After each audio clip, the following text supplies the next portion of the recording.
Happy friendship day. तर आज होतं फ्रेंडशिप डे.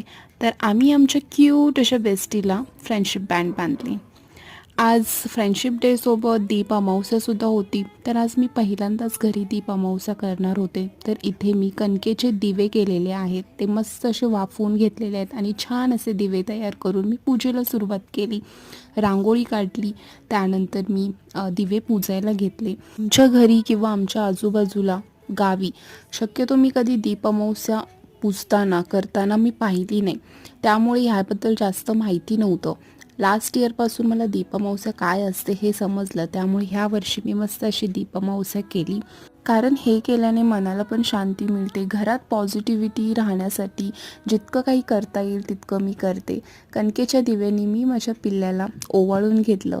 तर असा होता हा माझा आजचा दिवस. भेटू नेक्स्ट ब्लॉगमध्ये. तोपर्यंत राधे राधे.